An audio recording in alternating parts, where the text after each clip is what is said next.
غور سے سنیے گا، کچھ لوگ آئیں گے قیامت کے دن کہ جن کے پاس تہامہ پہاڑ کے برابر نیکیاں ہوں گی، بڑے بڑے پہاڑوں کے مانند نیکی لے لے کر کے آئیں گے، وہ پہاڑوں کے مانند، اور اللہ رب العالمین ان کی نیکیوں کو ہباء منثورا اڑا دے گا، ریت کی طرح، دھول کی طرح اڑا کر کے رکھ دے گا، وہ اپنی نیکی سے کچھ بھی فائدہ نہیں اٹھا سکیں گے۔ ایسا کیوں ہوگا آپ کو جانتے ہیں؟ ایسا کیوں ہوگا کیا آپ جانتے ہیں؟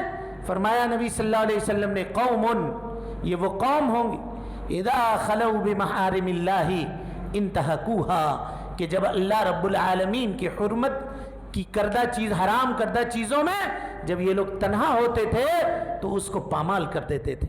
آدمی مجلس میں بیٹھتا ہے، بہت نگاہ کو سمیٹ کر کے بیٹھتا ہے، ہم غلط چیز دیکھنے والے نہیں ہیں، ہم بری چیز دیکھنے والے نہیں ہیں، لیکن وہی آدمی جب اپنے موبائل کے ساتھ تنہا ہوتا ہے تو وہ کتنی چیزیں دیکھ رہا ہوتا ہے اس کا کوئی اندازہ نہیں ہے، اور اس سے وہ بگڑتا ہے، اس سے اس کی اخلاقیات کے اندر نقصان پہنچتا ہے، اس کی تعلیم کے اندر نقصان پہنچتا ہے، اس کے ذہن کے اندر نقصان پہنچتا ہے، بلکہ بچے اس فتنے کی وجہ سے اپنی معصومیت کھو رہے ہیں، وقت سے پہلے وہ بالغ ہو رہے ہیں، وقت سے پہلے وہ جوان ہو رہے ہیں، ان کی معصومیت ختم ہو رہی ہے۔ یہ اسی سوشل میڈیا اور انٹرنیٹ کا فتنہ ہے۔ میرے بھائیوں، میں آپ کو بتاتا چلوں، تربیت کے تعلق سے گفتگو آپ کے سامنے چل رہی تھی، فتنہ تربیت میں کس طرح سے داخل ہوا اور اس سوشل میڈیا کی وجہ سے کس طرح سے لوگ تباہ و برباد ہوئے، اس کا آپ اندازہ لگائیے۔ آج ہم لوگ اپنے بچوں سے کیا امید رکھتے ہیں؟ ہم یہ امید رکھتے ہیں کہ ہمارا بچہ جوان ہو تو کیسے ہمارے بڑھاپے میں وہ مال کما کر کے لا کر کے دے۔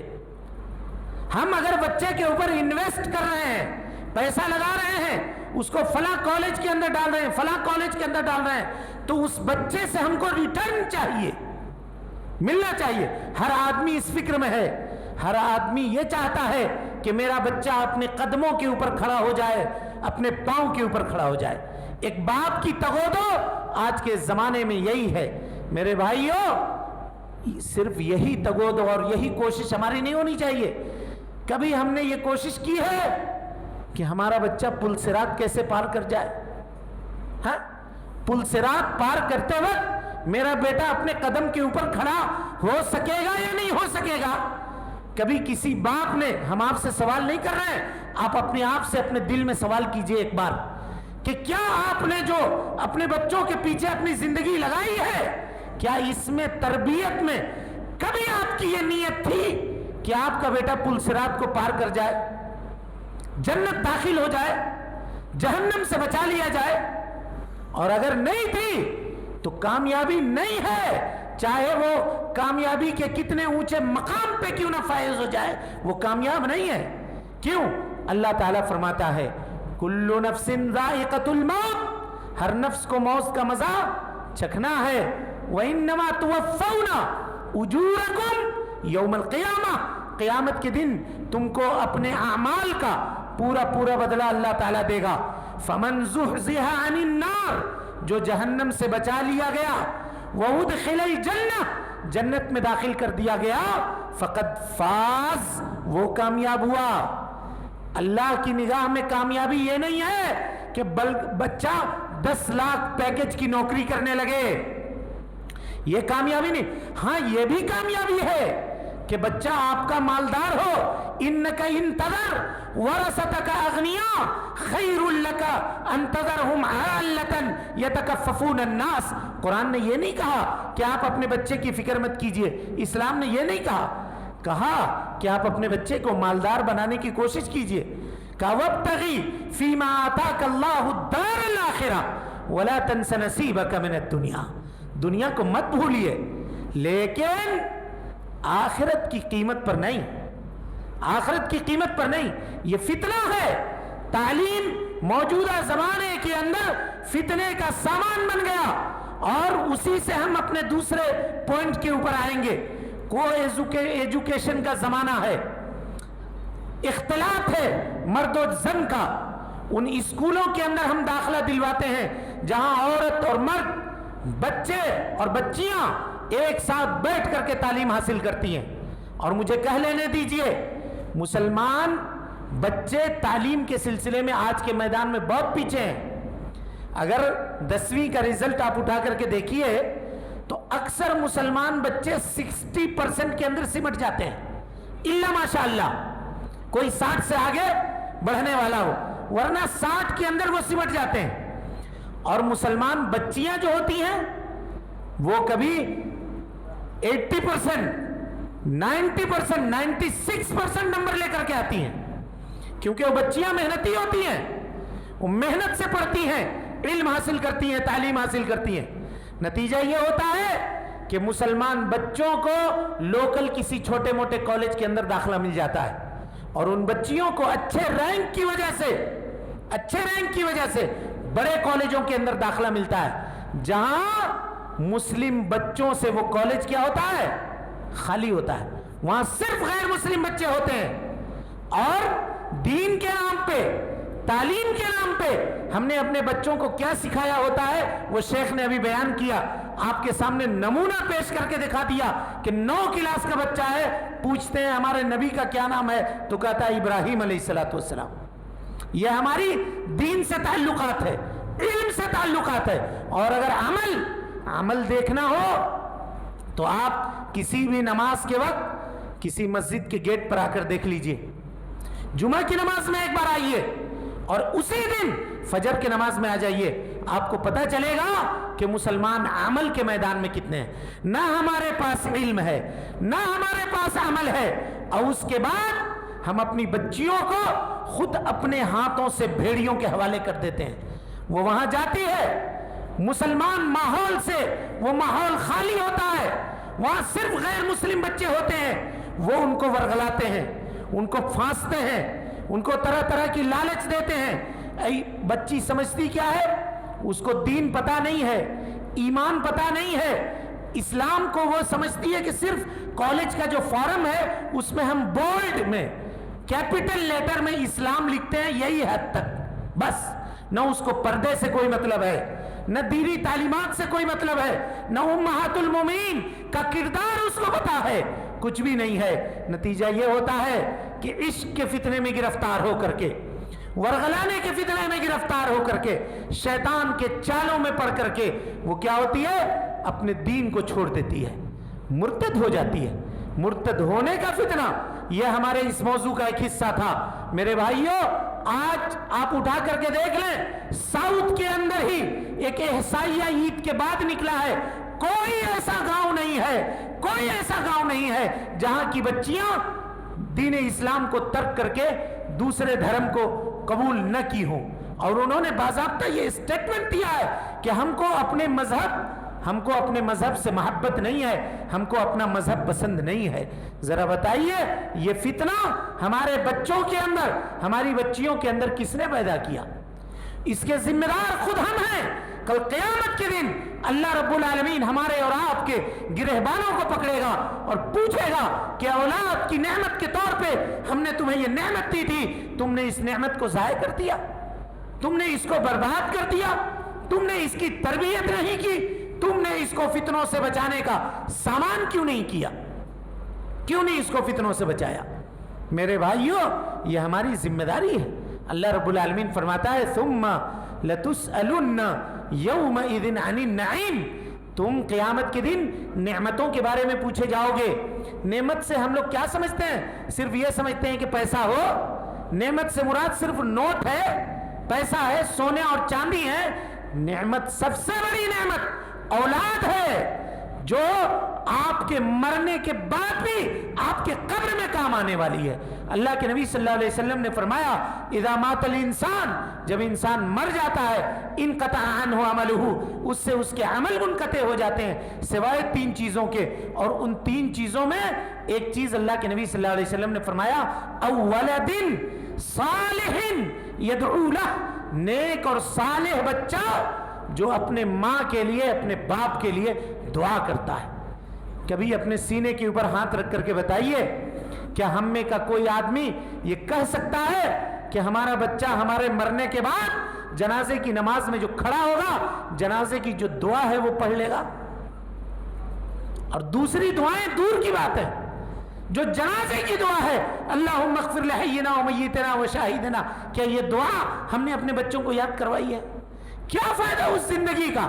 ایک انسان 60 سال 70 سال دنیا میں گزار کے چلا جائے اور وہ اس کا بچہ جنازے کی دعا نہ پڑھ سکے، یہ ڈوب مرنے کی بات ہے یا نہیں ہے؟ دنیا کے اس فتنے میں ہم اس قدر گرفتار ہوئے میرے بھائیوں، اس قدر گرفتار ہوئے کہ ہم کو کسی چیز کا ہوش نہیں رہا. ہم نے اپنی دنیا بنانے کے چکر میں دنیا بھی بگاڑ لی اور دنیا کو سجانے کے چکر میں ہم نے اپنی آخرت کو بھی تباہ و برباد کر دیا. لہذا میرے بھائیوں، جو لوگ ماہر ہیں بچوں کے تعلیم اور اس کے تربیت کے، وہ کہتے ہیں کہ کبھی بھی 10 سال سے قبل، غور سے سنیے گا، اگر بچہ 10 سال کی عمر کو نہیں پہنچا ہے تو 10 سال سے قبل اگر بچہ آپ سے موبائل مانگے اور آپ کے ایک ہاتھ میں موبائل ہو اور دوسرے ہاتھ میں اگر جلتا ہوا شعلہ ہو، انگار ہو، تو اپنے بچے کو وہ انگار دے دیجئے اس کے ہاتھ میں، لیکن موبائل مت دیجئے موبائل. وہ انگار دینا یہ اس کے ہاتھ کو ہی جلائے گا. وہ بچہ اپاہج ہو جاتا ہے، ہو جانے دو، لیکن اگر ذہنی طور پہ اپاہج ہو گیا بچہ تو وہ تمہارے کسی کام کا نہیں رہے گا. اس کے نہایت برے اثرات انسان کی زندگی کے اندر پڑتے ہیں. ہم لوگ سمجھتے ہیں اگر کسی کو منع کیجئے کہ کیوں دیے ہو بچے کو موبائل، مولوی صاحب کچھ نہیں دیکھ رہا ہے، کارٹون دیکھ رہا ہے. کارٹون میں کیا ہوتا ہے؟ آپ غور کیجئے، غیروں کے جو معبودان باطلہ ہیں وہ اپنے معبودان باطلہ کے ناموں سے کارٹون بناتے ہیں. کوئی شیوا کے نام سے کارٹون بناتا ہے، کوئی کسی اور کے نام سے کارٹون بناتا ہے. اب اس چھوٹے بچے کا جس کا دماغ بالکل خالی ہے، جس کو کچھ نہیں پتا ہے، وہ بچہ یہ دیکھ رہا ہے کہ جب کوئی مصیبت میں گرفتار ہوتا ہے تو شیوا آ کر کے اس کو بچاتا ہے. تو وہ کیا کہے گا بڑا ہو کر کے؟ کیا کرے گا؟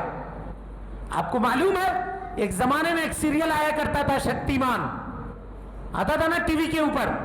کتنے بچے شکتیمان اس کو بچائے گا بول کے چھت سے کود گئے نیچے اور مر گئے. کیوں مر گئے؟ ان کے ذہن میں یہ بات تھی کہ جس طرح ہم ٹی وی میں دیکھتے ہیں کہ کوئی آدمی مصیبت میں ہوتا ہے، وہ آ کر کے اس کی حفاظت کرتا ہے، وہ میری بھی حفاظت کر دے گا. ہم اپنے بچوں کے دماغ کے اندر شرک ڈال رہے ہیں بچپنے سے اور ہم کو علم نہیں ہے. ہم اس کو مشرک بنانے کے خود ذمہ دار ہیں. کل قیامت کے دن اللہ رب العالمین ہم سے پوچھے گا کہ تم نے اپنے بچے کو توحید سکھانے کے بجائے شرک سکھایا تھا. اس وقت ہم کیا جواب دیں گے؟ بتائیے کیا کہیں گے؟ کیا یہ توحید سے تصادم ہونے والی چیز نہیں ہے کہ بچہ جس کو لا الہ الا اللہ محمد رسول اللہ کی تعلیم دینی چاہیے تھی، زبان جب بچے کی لڑکھڑا رہی ہو، نبی صلی اللہ علیہ وسلم نے فرمایا پہلی چیز جو اس کے سکھاؤ اس کی زبان سے لا الہ الا اللہ کے کلمات نکلیں. اور جب وہ اپنی توتلی زبان سے لا الہ الا اللہ کہے گا تو یہ اللہ رب العالمین کو بہت پسند آتا ہے. نبی صلی اللہ علیہ وسلم نے فرمایا کہ وہ آدمی جو قرآن مجید پڑھتا ہے وَهُوَ يَتَتَعْتَعْ، اور قرآن مجید پڑھنے کے اندر اٹکتا ہے، بار بار کوشش کرتا ہے، بار بار ہچے کرتا ہے، اس کی یہ ادا رب العالمین کو بہت پسند آتی ہے. ہم نے اپنے بچوں کو جس عمر میں لا الہ الا اللہ سکھانا چاہیے تھا اس عمر میں ہم اس کو دوسری چیزوں کی تعلیم دیتے ہیں. آپ کو معلوم ہے یہ کیسا ہم لوگ اپنے بچوں کو نشے کے اندر گرفتار کر دیا. ہم لوگوں نے یہ ایڈکٹس ہے، نشہ ہے موبائل کا چلانا، یوز کرنا، استعمال کرنا نشہ ہے. ورنہ 1.5 سال کا بچہ اس کو کیا معلوم ہے وہ دودھ کی بوتل اسی وقت اپنے ہاتھ میں لیتا ہے جب اس کے دوسرے ہاتھ میں موبائل دیا جائے. اس کو کیا پتا ہے؟ اور کبھی موبائل اس کے ہاتھ سے چھین کر دیکھیے، پھر دیکھیے وہ کتنا زور چلاتا ہے، روتا ہے. 4 سال کا بچہ ہے، کچھ بھی نہیں معلوم، ماں سے کہتا ہے موبائل دو نہیں تو میں کھانا نہیں کھاؤں گا. ماں اس کے پیچھے دوڑتے رہتی ہے، نتیجے میں آ کر کے یہ نشہ ہے. ہم نے اس کو نشہ بنا دیا اور جب بچپنے سے اس کو یہ نشہ ہے تو بڑے ہو کر کے وہ کیا کرے گا؟ اسی نشے میں گرفتار ہوگا. لہذا آپ کو پتا ہے نا، کسی ایک مقام پہ، یو پی کے کسی ایک مقام پہ پب جی گیم کھیلنے والا 11 سال کا بچہ اپنی ماں کو ذبح کر دیتا ہے.